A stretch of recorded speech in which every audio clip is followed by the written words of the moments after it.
So thanks everyone for coming. I'll be telling you about what the knowledge engine is, which is a piece of software that we are using in the Dutch pilot for semantic interoperability.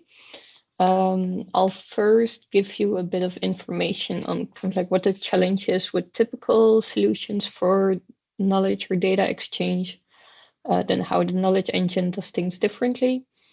I'll go a bit into the reasoning aspect of it by giving some examples of what you can do with the knowledge engine. Then I'll also tell how we're currently using it in the Dutch pilot. And then I'll give a sort of summary or list of things to consider when the knowledge engine might be right for you to use. And at the end, I have a brief summary, and then there's time for questions. So the main challenge in what we're focusing on here is exchanging knowledge or exchanging data.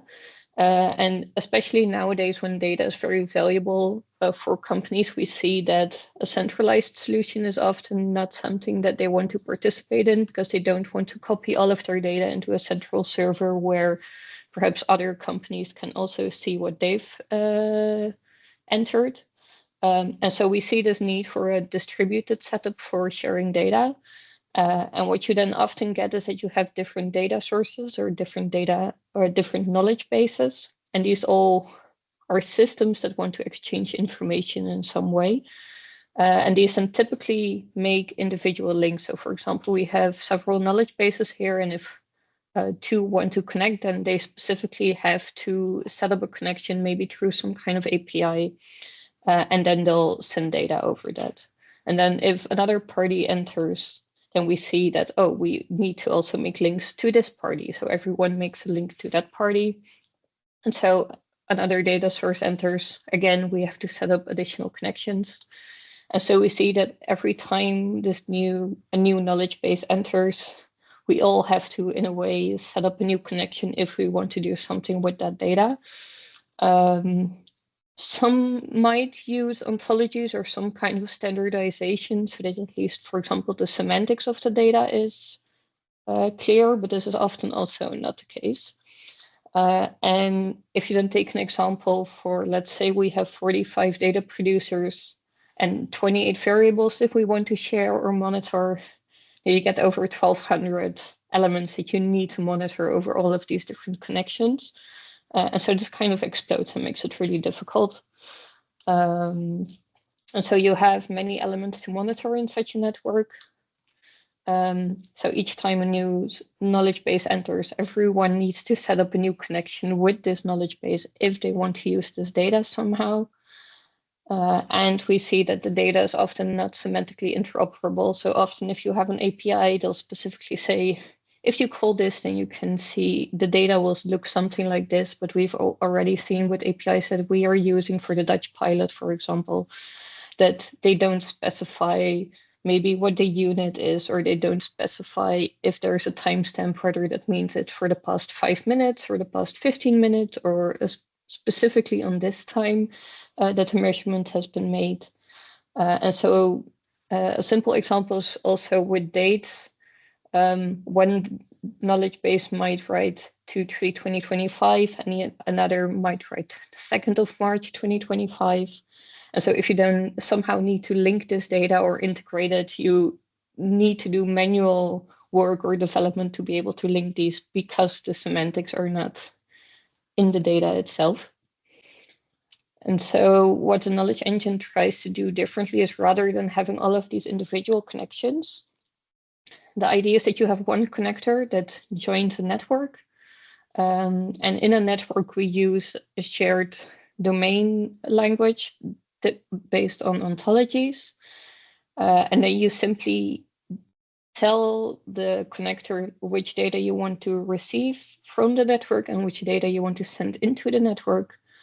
This can be done with 4 different interactions: the ask, answer, post, react. I'll get into that in the next slide. And so this is in a way, the only, per knowledge base, you only need to monitor one such connector and not all the different connections to the different sources. And then rather than having to go specifically to, let's say, oh, I specifically from you, I need this data, and from you, I need this data, and then I need to combine it somehow. In this case, the knowledge engine does that for you. So you only need to mention, this is what I want to receive, this is what I want to send. And the knowledge engine will look for the data sources that are relevant for you and make sure that the data gets there. And of course, then a big part is we don't have any sort of central data store. So in principle, the data stays at the source as much as possible, and there's no need for companies to copy their data into one big central server. And finally, with this, we also kind of want to create an open ecosystem where if you want to enter such a network, if you know the domain language that they're using, you can simply join and start sharing data, rather than having some kind of vendor lock-in where you're fixed to a specific system to be able to do something.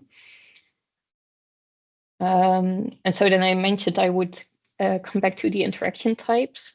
So typically with, for example, an API, you have querying, meaning that you ask a question. So for example, which devices are linked in a network? And then you'll get a reply. So for example, currently there are 3 devices that are linked: a solar panel, a smart meter, and an EV charger. And so we support these types of operations, but we also support post and react, which is a kind of publish subscribe mechanism. So for example, a post is an announcement of some type of information. So for example, if a meter has a new measurement, it can announce this in the network saying, for example, oh, I've measured the value of 23 degrees Celsius. And then the react is kind of like a reply to that. So given this information, you can do something or trigger something. In this case, for example, you might turn off the heating element because the right temperature has been reached.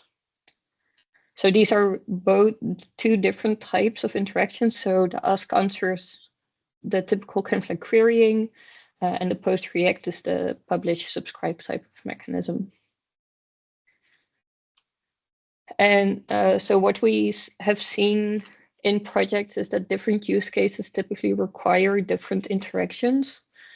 So to give you an idea, the ask answer can often be used when you want to, for example, get the status of a device, or if a user asks a question. Post react is often works in case you can, for example, announce a new measurement and you want to trigger another action based on that. For example, like turning on the air conditioning if there's the right, if a measurement has been made that reaches certain conditions. And so to put these next to each other, kind of like the typical distributed data sharing, and then using the knowledge engine, we see that typically in such a distributed setup, you get all of these different elements and connections to monitor, and you need lots of these specific connections for each new data source. And typically the data is not semantically interoperable. And so in the knowledge engine, our focus is more so on forming a distributed network where you only have your one connection per knowledge base that you need to monitor. You don't need to set anything up in case there's a new data source that's automatically taken into account for you.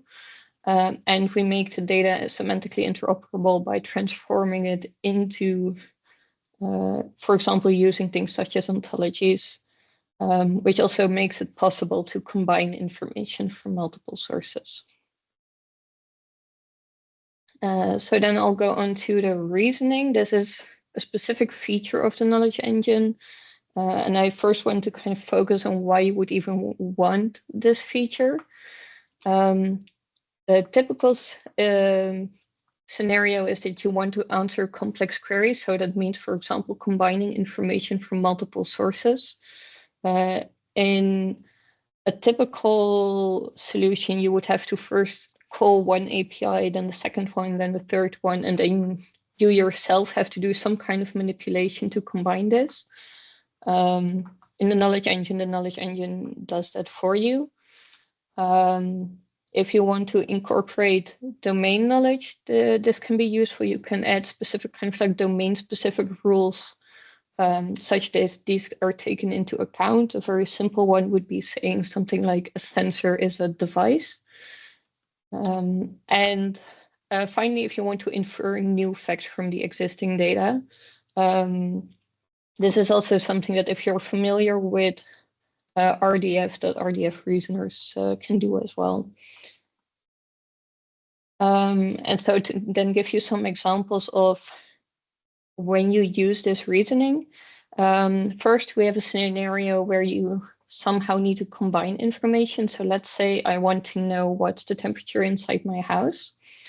So the first step is to turn this into one of these interactions that I mentioned before. So in this case, we want to ask a question, so we'll make it an ask interaction.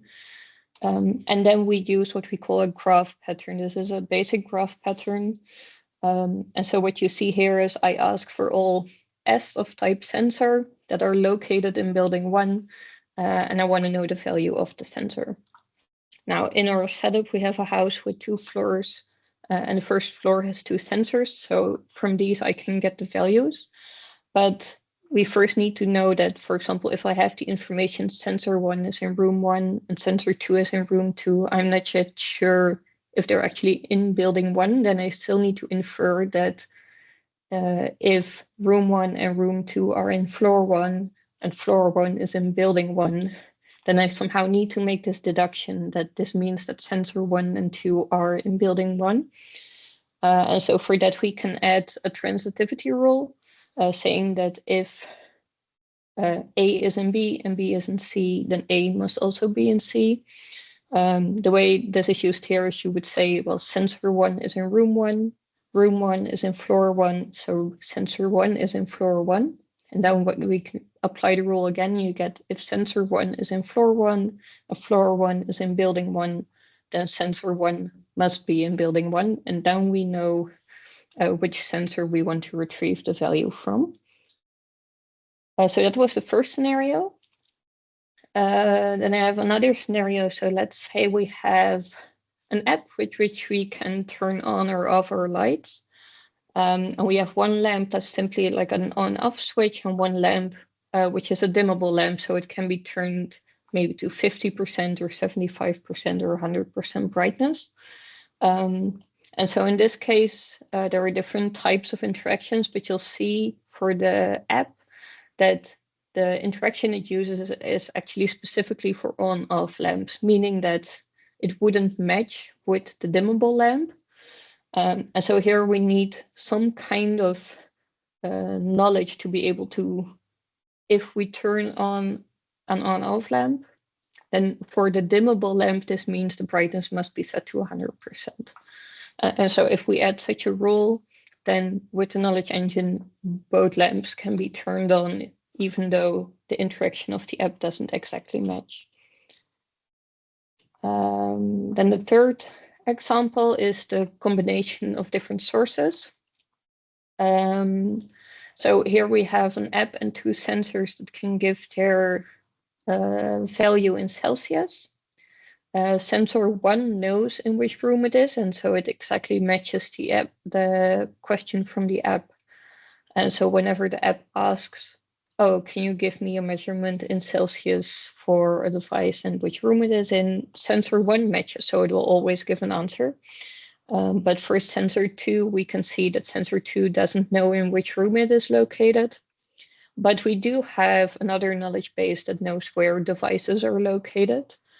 So by combining the answers from sensor 2 knowledge base and the location knowledge base, we are still able to answer the question from the app knowledge base for both sensor 1 and 2. And then the final example, which is more so on the conversion. So let's say we have an app where we want to ask for measurements with a value in Celsius, but our sensor can only give the value in Fahrenheit. We can add a knowledge base that can make this conversion from Fahrenheit to Celsius to be able to still, even though the sensor doesn't completely match, combined with the converter, we can still give an answer for the measurement with the value in Celsius. So that was all about reasoning. So it gives you a bit of, hopefully a bit of an idea of how it can combine different sources or kind of like logic rules. And so now I want to go on to how we then use it in HEDGE. So we have used the knowledge engine in quite a different number of projects already, and I'll specifically focus on the Dutch pilot for HEDGE-IoT to give you a bit more detail. So currently in the knowledge engine for the Dutch pilot, we've already connected quite some data sources. So you'll see we have information about the energy usage for a building for B42. We have information about solar panels. We have information from smart meters in our local grid. We have information about EV chargers that are linked. We have linked an anomaly detection module, and we have linked a dashboard where all this information can be seen. And so the goal for the Dutch pilot is to reduce peak energy consumption, but the first step for us is that we then need to get insight into what the energy usage is and when the peaks are. And so first step for us is to gather data to get a sense of what the current status is. And so that's what we're working on now and what will be seen in the dashboard from all of these different data sources. That's all gathered into the single dashboard. And later on, we will also focus on then actually controlling the different devices to influence the actual peak consumption. And so I mentioned before that we're using ontologies as a shared language.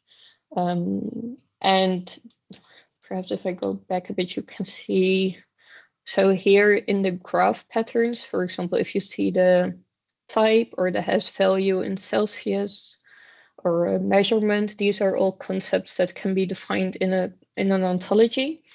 And so for the current pilot, we're focusing on using SAREV, SAREV for NR units of measure. There are a few others depending on what we need, but these are the most important ones.